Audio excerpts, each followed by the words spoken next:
上一秒还在缠绵悱恻，下一秒就变成命案现场。这个男人怎么也没想到，一次简单的艳遇会变成一场噩梦。当他从浴室出来时，床上的女人已经变成了一具尸体，而所有的证据都表明他就是凶手。这事的起因还得从几天前说起。为了证明美女的豪车比二手车市场的更便宜，我偷偷跟着小美回了家。结果在她车座夹层里摸到了一个粉色手机，打开一看，我差点当场喷鼻血。视频里的小美大大方方地露出自己的身体，可还没等我关掉视频，车窗就被敲响了。小美站在外面，眼神直勾勾地盯着我。大哥，我的手机你看了吧？我赶紧下来，但手上特意把手机往口袋里塞了塞。我并不是想贪下小美这个手机，而是刚看了她那么多不穿衣服的视频，我有些不好意思面对她，也不好意思让她知道我悄悄看了她手机上的东西。小美在车上翻找了许久，始终没有找到自己的手机，神色逐渐变得失望。正当我以为她会就这么走时，小美忽然回头，一双眼睛直勾勾地盯着我。哥，你真的没看见我的手机吗？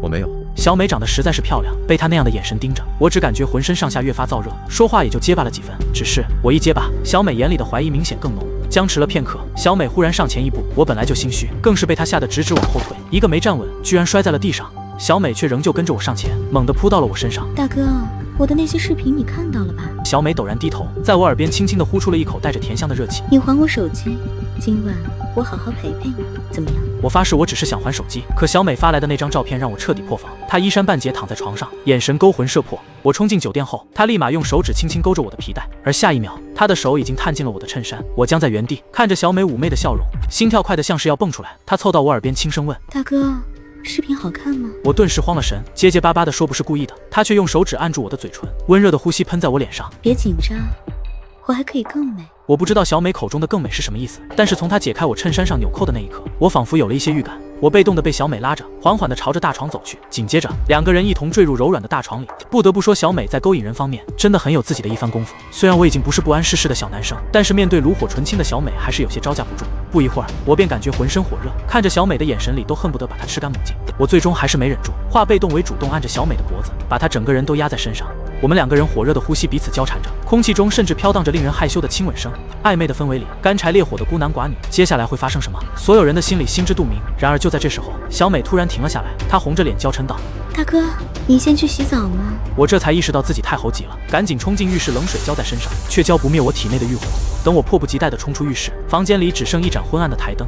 我兴奋地扑向床上拱起的身影，却在黑暗中察觉到不对劲。刚才还热情如火的小美，现在却像条死鱼般毫无反应。我觉得有些不对劲，心情纳闷地打开一旁的大灯。下一秒，我惊恐地尖叫出声。只见小美睁着空洞的双眼，腹部插着一把水果刀，鲜血染红了床单。我跌坐在地，大脑一片空白。明明刚才还活色生香的人，怎么转眼就成了尸体？我害怕极了，没想到原本想占点便宜，却出了这种事情。我只想赶紧离开这里，可是小美的尸体怎么办？小美这副悲怆的样子，看起来并不像是自杀，死不瞑目的样子，仿佛在临死之前看见了和她有着深仇大怨的人。但是现如今在场的人只有我，如果我这个时候报警的话，一定逃脱不了杀人的嫌疑。可是酒店里到处都有监控摄像头，早在我进入这里时就已经留下了痕迹。我如果偷偷离开这里，到时候等警方自己发现，一定会布下天罗地网捉住我。我不知道自己到底应该怎么办，慌乱的在原地犹如热锅上的蚂蚁。就在这时，啪嗒一声，房间里的灯突然灭了。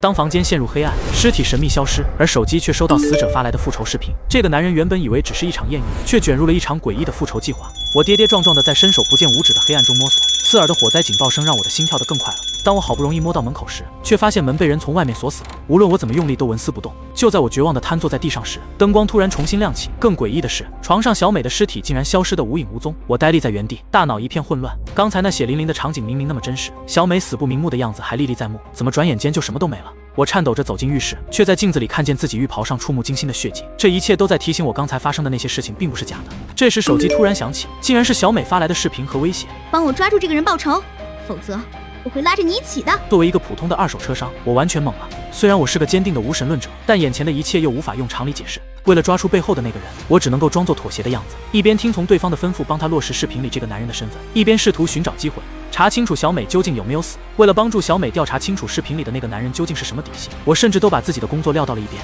我以为找到了骗我的小美，可当她转过身来，那双充满惊恐和陌生的眼睛让我瞬间意识到，这不是我认识的那个小美。我日复一日地穿梭在城市的大街小巷，像只无头苍蝇般四处打探视频中那个男人的消息。终于在一个下着小雨的傍晚，我从一个夜总会保安那里套出了关键信息：那个男人是本地赫赫有名的富豪张世豪，名下有好几个产业园，但私生活极其混乱，身边时刻跟着5、6个保镖。当我战战兢兢地把调查结果告诉电话那头自称小美的人时，他的反应让我毛骨悚然。我不管他有多少保镖，你必须想办法接近他，让他血债血偿。他的声音突然变得尖锐刺耳。否则我就把酒店监控视频交给警察，让你背上杀人犯的罪名。就在我陷入绝望时，一个意外的发现彻底打乱了我的计划。那天我蹲守在富豪的别墅外，竟然看到一个和小美长得一模一样的女人挽着她的胳膊走了出来。我鬼使神差地跟了上去，一直尾随到她家楼下。小美，我忍不住喊出声，那女人猛地僵住，却没有回头。我冲上前，一把抓住她的肩膀。你装神弄鬼的耍我很好玩是吗？可当她转过身来，那双充满惊恐和陌生的眼睛让我瞬间意识到，这不是我认识的那个小美。你到底是谁？我声音发颤，女人紧张地环顾四周，突然用力把我拽进屋里。当一个女孩愿意用身体换取你的帮助，你会如何选择？这个男人面对小丽的请求时，发现事情远比想象复杂。我愣在原地，大脑一片混乱。小丽擦了擦眼泪，继续说道：“我叫小丽，是小美的双胞胎妹妹。小美是你杀的？怎么可能？她是我最爱的姐姐。”小丽红着眼睛告诉我，那个富豪是如何一步步毁掉小美的人生。原来他以资助贫困大学生为名接近小美，用花言巧语骗取了她的信任。那个畜生先用裸照威胁她，后来逼她去夜场工作。最后，小丽说不下去了，双手紧紧攥着衣角，指节都泛白了，整个人看起来都有些不对劲。而我只觉得自己被耍了，生气的同时又莫名的松了一口气。现在知道这一切都是小丽搞的鬼，那我就可以不用再胆战心惊了。既然如此，这事就到此为止。以后你别再装神弄鬼威胁我。我转身想走，没想到小丽用力地拽着我的手。她突然解开外套，单薄的白色背心勾勒出姣好的曲线，声音颤抖地说：“只要你帮我，我什么都愿意。”小丽的声音都在颤抖，我看得出她的心里一定非常害怕。这一瞬间，我的心里有些动容了。从小都是独生子的我，突然有些羡慕起他们的姐妹情。大哥，求求你了，帮帮我吧！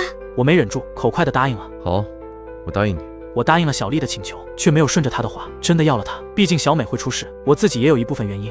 当我拒绝小丽的报答时，我从她的眼神里望见了几分光芒。第二天清晨，小丽的电话突然打来，原来是富豪今天准备去城里的一家 KTV， 小丽想让我陪着他一起，偷偷的混进 KTV 里面去接近富豪，从中寻找更多下手的机会。听了小丽的提议后，我犹豫了。KTV 人多眼杂，不失为我们下手的一个好机会。但是也正因为如此，如果到时候出了纰漏，我们也不好脱手。不管从哪个方面来说，对我们都没有啥好处。但是拗不过小丽的一再恳求，我只能同意了。晚上8点，我们装作顾客混进了 KTV， 这里的管理比想象中还要混乱，服务生们忙得团团转，根本没人注意我们。趁人不备，我们溜进员工休息室，从更衣间顺了2套服务生制服。正当我们手忙脚乱地系着领结时，休息室的门突然被推开。你们2个，贵宾室缺人手，赶紧过去帮忙！经理不耐烦地催促道。我的心跳瞬间飙到180，后背沁出一层冷汗。此时此刻，更衣室里就只有我和小丽2个人。经理疑惑地看了我们一眼，上下打量的目光令我们不由得感到紧张。然而就在我们担心一切会穿帮的时候，没想到经理竟然直接让我们过去帮忙。小丽有些不愿意，然而我觉得不能打草惊蛇，走一步算一步，否则要是被其他人发现我们的身份，只会被他们从这里丢出去。小丽听了我的建议，然而我们2个人都没有想到的是，经理口中的贵宾室里的主人竟然就是我们苦苦寻找的富豪。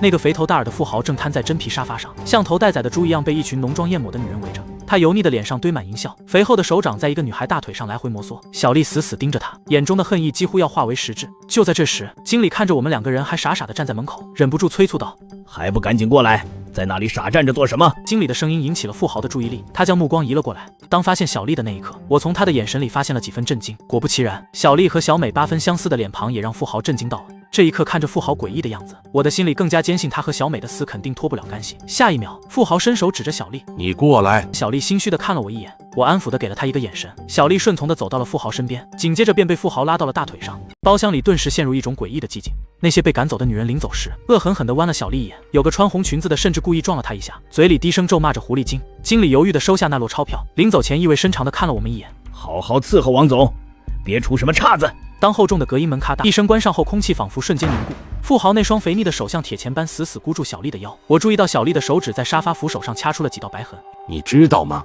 你和我一个老朋友简直像是一个模子刻出来的，特别是这双眼睛。小丽的身子明显僵了一下，但很快又娇笑起来。王总这么说，想必这位故人在王总的心里一定还有别的分量吧？富豪笑了笑，没有再继续深究下去。接下来，小丽整个人仿佛一下子打通了任督二脉，一个劲儿地对着富豪谄媚。富豪的眼睛一刻也舍不得从小丽的身上移开。2个人氛围正好，又是玩游戏，又是嬉戏打闹。我默默地守在一边，看着小丽卖力舞弄的样子，心里非常不是滋味。1个小时后，富豪在经过小丽一连贯的灌酒以后，整个人显然已经有点飘飘然了。直到看见富豪再也支撑不住，倒在沙发上的那一刻，我和小丽的脸上自发地露出了会心的微笑。小丽惊喜地回过头来，一脸激动地看着我。我看着显然已经失去意识的富豪，心里也默默地松了一口气。可是眼下还不是庆祝的时候。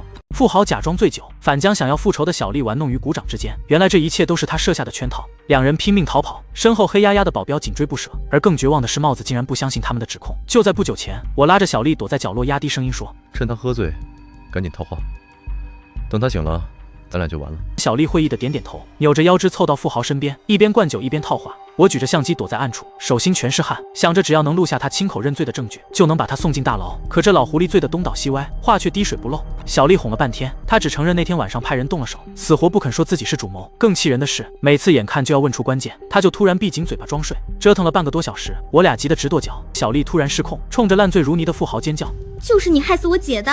没想到话音刚落，那家伙猛地睁开眼，嘴角挂着瘆人的笑。原来是给小美报仇的妹妹啊！我说怎么长得这么像？我和小丽吓得倒退2步，相机差点掉在地上。富豪慢悠悠坐直身子，哪还有半点醉意？这点酒就想灌醉我？不装醉怎么引你们上钩？我这才明白中计了，拽起小丽就往门外冲。富豪扑过来要拦，被我一把推倒在沙发上。他气急败坏地喊保镖。我们没命地跑过3条街，拐进小巷才甩开追兵。躲在垃圾桶后面喘气时，小丽抖着声音说：“报警吧，大哥！”骗我咬着嘴唇没吭声，没证据帽子能信吗？可眼下实在走投无路，只好硬着头皮去检察局。帽子听完我们的哭诉，果然只是把富豪叫来问话。那混蛋在检察局装的人模狗样，不到半小时就大摇大摆走了。我和小丽站在检察局门口，看着他的豪车扬长而去，指甲深深掐进掌心。生死一线间，我终于明白自己的心意。当富豪妻子持刀扑来的瞬间，我本能地护住小丽，那一刻才懂之前看他接近富豪时的烦躁。这场险象环生的复仇，最终让我们看清了彼此的心意。究竟发生了什么，还得从几天前说起。富豪出来后，不仅没受惩罚，反而派人天天骚扰我们。我和小丽东躲西藏，日子过得像惊弓之鸟。就在我们走投无路时，一个自称富豪妻子的女人找上门来。她穿着素雅的连衣裙，说话轻声细语：“我可以帮你们。”原来富豪是靠他娘家发迹的，这些年却在外拈花惹草。说到小丽姐姐的事时，她眼圈泛红，说不能再让丈夫害人了。小丽听得直掉眼泪，当场就答应合作。我总觉得哪里不对劲，但看着小丽期待的眼神，只好把疑虑咽回肚子。有了富豪妻子的内部消息，我们很快收集到关键证据。法庭宣判那天，富豪被押走时还恶狠狠瞪着我们。我和小丽高兴地去吃了火锅，回家路上却总觉得有人尾随。刚进小区，一个黑影举刀扑来，我猛地推开小丽。月光下，富豪妻子狰狞而扭曲：“你们都得死！